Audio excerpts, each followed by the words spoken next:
예수님이 십자가 못 박혀 돌아가실 때 마리아가 그래요. 마리아한테 예수님이 뭐라 그러냐면, 마리아요, 요한이 이제부터는 아들입니다. 그러죠? 요한복음 19장에 26, 27절의 말씀이에요. 요한복음 19장 26, 27절의 말씀. 요한복음 말하기를 마리아 보고 어머니라 해라. 그리고 마리아, 당신 요한이 당신의 아들입니다. 이제 어떻게 됐다는 얘기예요? 어떻게 됐다는 얘기야? 아니, 효도하려고 돌아가시니까 효도하려고 이렇게 생각하는 사람들이 많아요. 그렇죠? 그래, 효도하려고 그랬어요. 뭐 돌아가시니까 어머니 돌볼 사람이 없어가지고 효도해야 되니까 요한을 남겨놓고 왔더라, 뭐 그렇게 할 수도 있죠. 그렇지만 이게 뭔가 이유가 있죠. 잘 생각해 보세요. 예수님이 늘 이 마리아의 아들이었어요. 그죠? 마리아의 아들이었어요. 그러면 마리아와 아들, 이 예수 그리스도는 이게 하나예요, 둘이에요? 하나예요. 왜 하나냐면 예수 그리스도가 마리아 뱃속에 들어갔다가 나왔잖아요. 그럼 마리아 뱃속에 들어갔다는 얘기는 뭐가 말씀이 뭘 입었다는 얘기예요?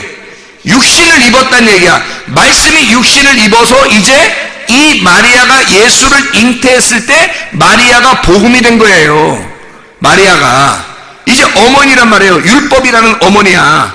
이 율법이라는 어머니가 말씀이라는 진리의 말씀이라는 예수님을 잉태하고 있다는 얘기야. 그렇죠? 출산했더니 예수 그리스도가 말씀이 육신을 입어서 그가 죽으셔요. 그러니 육신이 어떻게 됐어?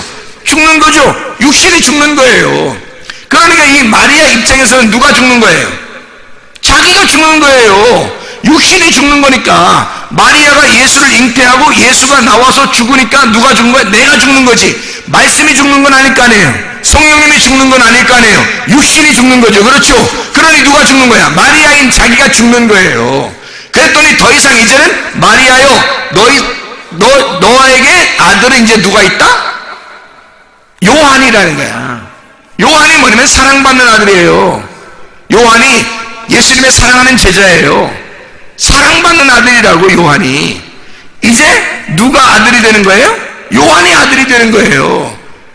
여자인으로 끝난다는 게 아니라 요한을 아들로 삼아서 아들이 다시 예수 그리스도라는 아들이 요한이 되어서 요한이 그 아들의 역할을 한다는 얘기예요. 그래서 말씀이 육신을 입는다는 거야, 이 땅에서. 그게 복음이 다시 된다는 얘기예요.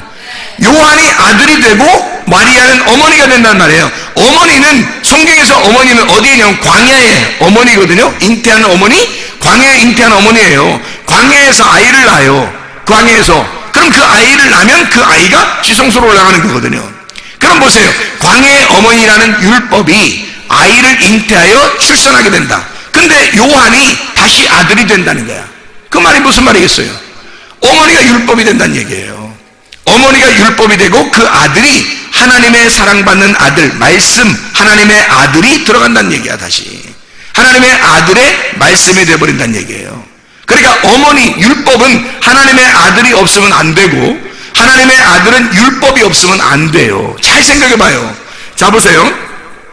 모래라고 하는 것이 경계를 섰다 그랬죠. 경계. 세상과 땅의 경계가 모래라고 했어요. 그럼 모래는 뭐라고 설명했다고요? 율법이라는 많은 말씀을 설명했다고요. 그렇죠? 그러면 이 율법은 하나님의 땅에 있어서는 반드시 바다가 넘치지 못하는 경계선이에요. 반드시 중요한 거라고. 이 모래가, 성경에서 세우는 모래가. 그럼 이 모래와 같은 우리들 깨져야 할 육신은 반드시 뭘 갖다가 있어야 이 모래가 필요한 거라고요? 땅이 없는데 모래만 있을 수 없잖아요. 땅이 있어서 모래가 있는 거예요. 잘 생각해 보면 하나님의 아들이 반드시 필요한 거라고요. 그래서 마리아에게 아들을 다시 당신의 아들입니다 라고 연결시켜 주는 거예요. 그러면 이 땅이라는 아들은 뭐가 필요해요? 모래라고 하는 율법이 또 필요한 거예요. 이 어머니가 필요한 거라고. 그래서 요한과 어머니 마리아를 연결시켜 놓은 거예요. 자, 보세요. 원래 처음에 태어날 때는 누가 태어나서 마리아 뱃속에? 예수님이 태어났잖아요. 성령으로 예수님이 태어났잖아요. 그러면 우리하고는 아무 상관없는 문제가 되잖아. 그런데 아무 상관없는 문제가 되는데 똑같은 배 속에, 똑같은 배에서 태어난 자를 아델포스라고 해요. 그 형제라 그러거든요. 자, 형제라고 하는 아델포스는요, 똑같은 배에서 나왔다 해서 아델포스라고 그러는 거예요. 같은 배에서 나왔다. 보세요. 예수님이 마리아 뱃속에서 나왔다. 요한이 마리아의 아들이 되었다. 그러면 어떻게 된다는 거예요? 예수님하고 요한하고 어떻게 된다는 거예요? 같은 어머니를 모신 아들이 되는 거예요. 그럼 이걸 뭐라 그래요? 어머니가 같다? 아들이다. 같은 율법 안에서 태어난 자 뭐예요? 예수님이 되는 거예요. 요한을 또 다른 예수로 마리아를 만나게 한 거예요. 마리아는 요한을 만남으로써 다시 이 생명이 유지되는 거고요. 이 땅에서 죽을 때까지. 이해가 됩니까? 예수 그리스도는 십자가 못 박혀 돌아가시고 마리아로서 죽은 거라고요. 그러면 이 마리아는 끝난 거잖아. 그렇죠? 예수 그리스도를 잉태하고 그 육체가 죽는 거니까 끝난 건데, 요한이라고 하는 사람을 다시 집어넣어서 속에서, 이 뱃속에서 아이를 또 하나 잉태하는 형제, 예수의 형제를 만들어낸다고. 그러면 같은 여러분과 제가 요한이란 말이에요. 여러분과 저를 예수님과 아무 상관없는 사람 만드는 게 아니라 우리를 예수와 같은 형제로 만들기 위해서 요한을 마리아의 아들로, 마리아를 요한의 어머니로 만들고 십자가에 달려 돌아가신다고요. 주님이. 효도하는 차원도 있겠지만 그건 땅의 이야기고, 하늘의 이야기를 보면 여러분과 제가 마리아의 아들로 똑같은 예수 그리스도의 형제가 되기 위해서 같은 배에서 태어나야 되니까, 같은 배에서 나온 형제, 아들이 돼야 되니까, 그래야 요한도 예수님도 같은 형제가 돼야 되니까, 여러분과 저도 예수 그리스도와 같은 형제가 돼야 되니까, 같은 하나님의 아들이 돼야 되니까 마리아의 뱃속에 들어갔다 나와야 되는 거죠. 이해가 됩니까? 그래야 이게 성탄이 되는 거예요. 진정한 성탄. 여러분에게 진짜 새로움, 창조, 새 창조가 일어나는 거죠.